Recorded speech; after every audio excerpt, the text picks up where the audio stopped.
Bismillahirrahmanirrahim. Assalamualaikum warahmatullahi wabarakatuh. Perkenalkan, nama saya Ayu Festian Larasati. Di sini saya akan menjawab soal dari UAS Usul Tafsir. Jawaban dari soal pertama yaitu kaidah-kaidah yang bersangkutan dengan asbabun nuzul. Yang pertama yaitu kaidah al-qaulu fil asbab mauqufun ala naqli was sama. Maksud dari kaidah ini adalah sumber pendapat mengenai asbabun nuzul harus berdasarkan riwayat dari sahabat dan mendengarkan langsung dari mereka, dan tidak boleh dari hasil ijtihad karena mereka menyaksikan langsung proses turunnya wahyu dan sebab-sebabnya. Kemudian yang kedua, kaidah kedua yaitu sababun nuzul lahu hukmu ar-raf'i. Riwayat yang berkenaan dengan asbabun nuzul mempunyai hukum hadis marfu. Artinya bisa dibuat hujah. Kemudian yang ketiga, kaidah ketiga yaitu nuzulul Quran tarotan yakunu ma'a taqriril hukmi wa tarotan yakunu qablahu wal aksu. Jadi maksud dari kaidah ini adalah ada ayat-ayat Al-Quran yang turun bersamaan dengan penetapan dan pensyariatan hukum terhadap umat, hal yang paling lumrah terjadi. Kemudian ada ayat turun duluan sebelum penetapan dan pensyariatan hukum penetapan, namun ayat itu mengandung indikasi bahwa nanti hukum tersebut akan disyariatkan. Jadi maksud hukum di sini ialah tidak hanya terbatas pada hukum fikih, namun segala kandungan makna atau kejadian yang ditunjukkan suatu ayat. Kemudian kaidah kedua yaitu al-aslu adamu tikraru nuzul. Maksudnya pada dasarnya suatu ayat tidak diturunkan berulang kali. Ini kaidah ini merupakan kaidah dasar, akan tetapi terkadang dikecualikan dari dasar ini, yaitu sebuah ayat diturunkan berulang kali karena ada asbabun nuzul lain yang riwayatnya sahih dan subut. Kemudian kaidah kelima yaitu qad yakunu sababun nuzul wahidan wal ayatun nazilah mutafarriqah wal aksu. Maksud dari kaidah ini adalah satu asbabun nuzul ini digunakan untuk banyak ayat, ataupun juga sebaliknya satu ayat ini mempunyai beberapa asbabun nuzul. Kemudian kaidah keenam, idza ta'addadat al-marwiyat fi sababi nuzul nuzira ilal thubut faqtusyira ala sahih thumma al-ibarah faqtusyira ala sharih fa in taqarraba az-zaman humila ala jami wa in taba'ada hukima bitikrari an-nuzul awit tarjih. Jadi maksud dari kaidah ini, apabila ada banyak riwayat asbabun nuzul maka harus disaring. Yang pertama dilihat kebenaran riwayatnya atau subutnya, lalu ambil riwayat yang sahih. Kemudian lihat ungkapannya, lalu ambil ungkapan yang sharih atau jelas.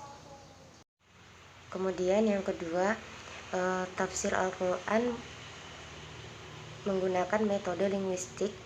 Yang dimaksud dengan ini adalah jadi kita mentafsirkan ayat-ayat Al-Quran dengan menggunakan metode kebahasaan.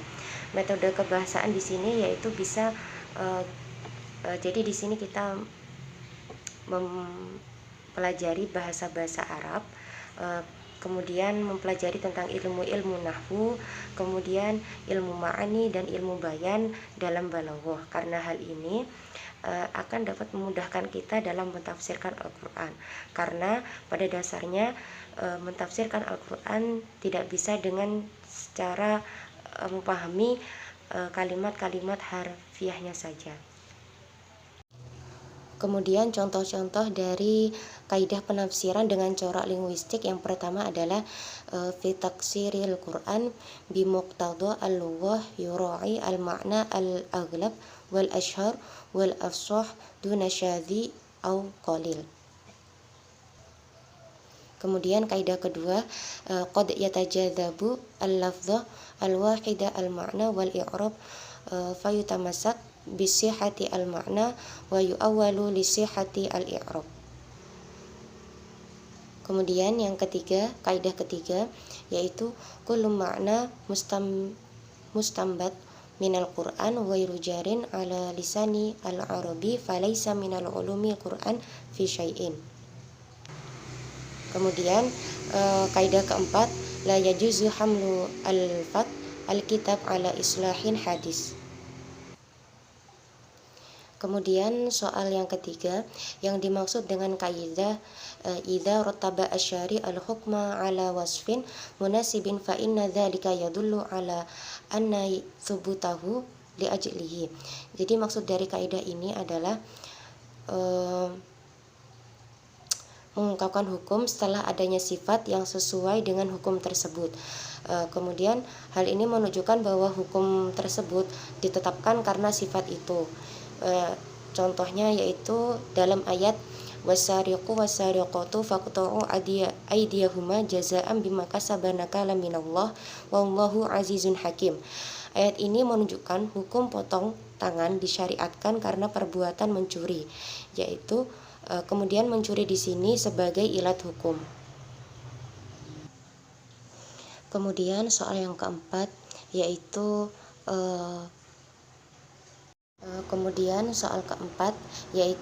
apa yang dimaksud dengan tafsir Al-Quran dengan pendekatan linguistik, dan berikan contoh kaidahnya atau penerapannya.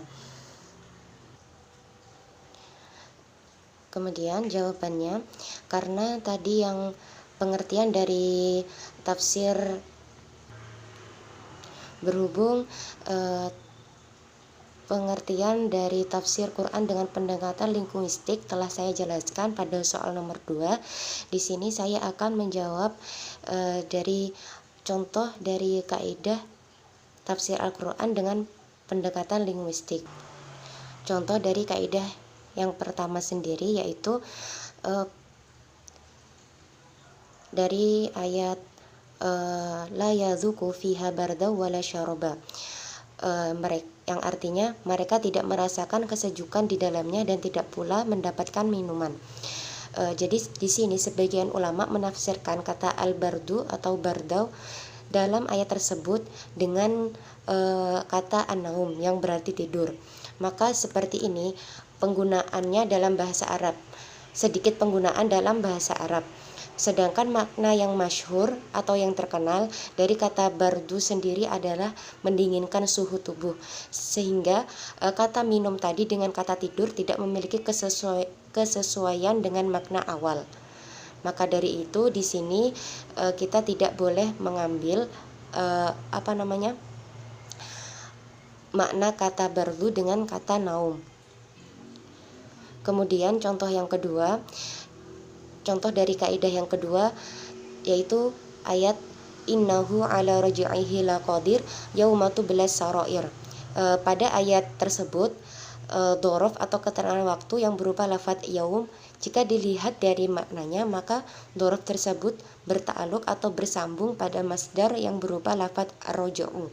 Akan tetapi i'rabnya bertentangan dengan penafsiran tadi, karena tidak boleh memisahkan antara masdar yang berupa raj'u dan makmulnya yang berupa yaum dengan lafadz lain, sehingga solusinya adalah mendatangkan amil atau fiil yang sama dengan masdarnya tadi. Kemudian contoh dari kaidah yang ketiga yaitu ayat fankihu ma taba lakum minan nisa'i mathna wa thulatha wa ruba'. Jadi di sini pendapat sebagian orang mengatakan bahwa seorang laki-laki boleh menikah dengan 9 perempuan merdeka dengan mengambil dalil kata mathna, thulatha dan ruba', dan diartikan 2 ditambah 3 ditambah 4. Kemudian contoh dari kaidah la yajuzu hamlu al-fat alkitab ala islahi hadis. Contohnya yaitu mana al-qaryah dan al-madinah dalam Al-Qur'an. Keduanya dalam Al-Qur'an bermakna satu yaitu negeri. Sedangkan ulama mutaakhirin membedakan antara keduanya. Menurut mereka, Madinah adalah tempat yang luas serta lebih maju peradabannya atau diistilahkan dengan kota. Sedangkan kata Qaryah adalah tempat yang lebih kecil atau sempit dari Madinah atau diistilahkan dengan desa.